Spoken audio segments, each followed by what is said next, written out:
साथियों, जय जोहार, जय मूल निवासी। साथियों, भारत के मूल निवासियों, कोई एक चीज़ बताइए जो कि आपकी है। कुछ भी तो नहीं, फिर ये विदेशियों का कैसे हुआ? साथियों, भारत में सबसे पहले हमारे पूर्वज आए, आकर क्षेत्र का सीमांकन किया, सीमांतर्गत सभी प्राकृतिक संसाधनों पर कब्जा किया, अधिकार जमाया, संसाधनों पर अपने संसाधनों को अपने आवश्यकता अनुसार सदुपयोग किया, संरक्षण किया, सामाजिक व्यवस्था बनाकर समस्त लोगों को नियंत्रित किया, गांव के झगड़े निपटाए, मुसीबतों के समय सभी साथ मिलकर सामना करते थे।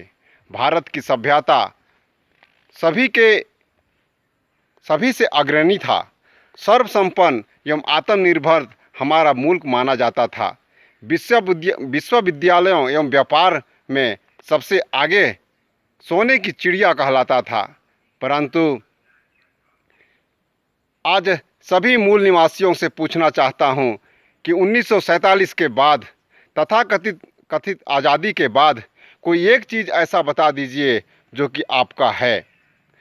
कोई ऐसा अधिकार बताइए जो कि आपका है, जबकि संविधान हमारे पक्ष में है।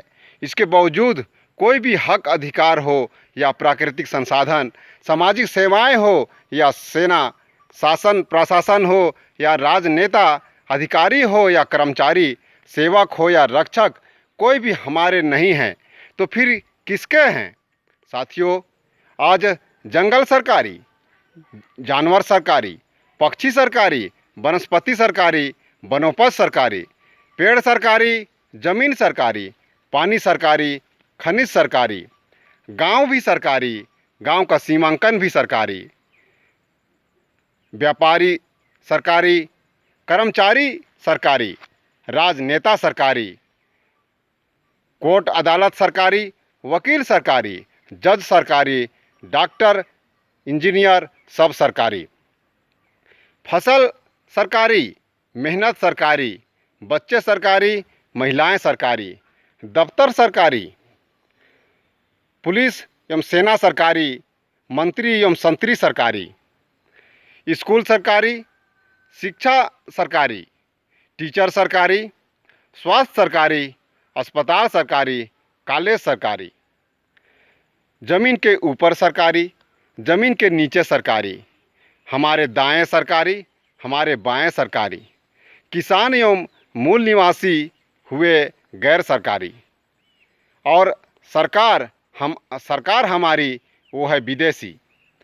और विदेशियों के लिए पूरी धरती, जंगल विदेशी, ज़मीन विदेशी, खनिज विदेशी, पानी विदेशी, और तो और मूल निवासी भी विदेशी।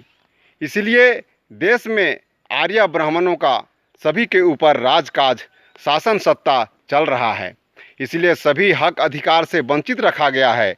इसलिए ज़मीन में कब्र मत खोदना, जंगल में मत घुसना, जानवरों एवं पशु पक्षियों का शिकार नहीं करना, पेड़ नहीं काटना, वनोपज जमा नहीं करना, भालू हमला करे या सुअर खेती खाए तो मना मत करना, रेंजर से शिकायत यदि कर दे तो आफत घर आ जाएगी, सियार बकरी खाए तो खाने देना, शेर बैल खाए तो खाने देना। सभी सरकारी खाते हैं, इसलिए वह भी खा रहा है सरकारी जो ठहरा। पानी का उपयोग मत करना, खनिज का इस्तेमाल कर नहीं सकते, गांव का राज नहीं चला सकते, सिवाइन की रक्षा नहीं कर सकते, बाहरी आक्रमणकारियों एवं घुसपैठियों से लड़ नहीं सकते, ठेकेदारों कंपनियों को रोक नहीं सकते, सामाजिक सेवाओं का लाभ नहीं ले सकते, सेना का प्रोटेक्शन नहीं, रक्षा की भक्षक बन गया है, राजनेताओं से उम्मीद नहीं कर सकते, कर्मचारी अधिकारियों को मना नहीं कर सकते, व्यापारी को रोक टोक नहीं कर सकते, फसल की कीमत लगा नहीं सकते, मेहनत का मोल मांग नहीं सकते, महिलाओं को नियंत्रित कर नहीं सकते, बच्चों को कुछ सिखा नहीं सकते, उन्हें दबाव नहीं कर सकते, बेटी बहनों माताओं की इज्जत बचा नहीं सकते, सरकारी स्कूल की निगरानी कर नहीं सकते, कर्मचारियों पर अंकुश लगा नहीं सकते, राजनेताओं को सबक सिखा नहीं सकते। यदि कोई अधिकार बचा है तो वह है वोट देने का, सरकार बनाने का और अंततः सरकार का अन्याय अत्याचार सहने के अलावा अब कुछ भी नहीं है। और अब तो ये ईवीएम यह अधिकार भी ख़त्म कर दिया है, यानी देश का असली मालिक मूल निवासी बन गया गैरवासी एवं विदेशी बन गया भारत का असली मालिक। और मालिक क्या बन गया?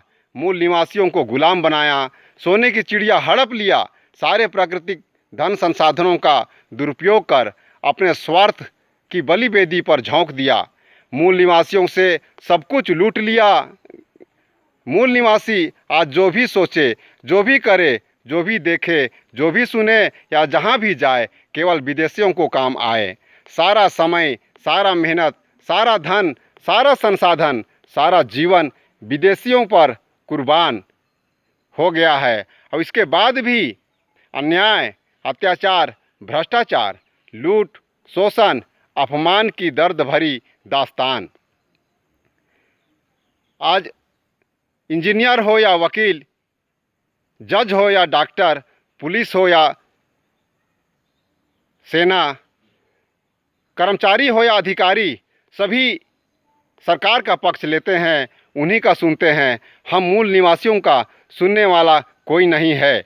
मानो ये सब कुदरत ही भेद कर रखा हो, किंतु यह बिल्कुल ही सत्य नहीं है। जब तक हम नहीं जागे हमें बेवकूफ़ बनाया जा रहा है। जिस दिन हम जाग जाएंगे सभी उल्टा हो जाएगा, हमारा राज होगा, हक अधिकार हमारे होंगे, प्राकृतिक संसाधनों का उपयोग हमारी भले के लिए किया जाएगा।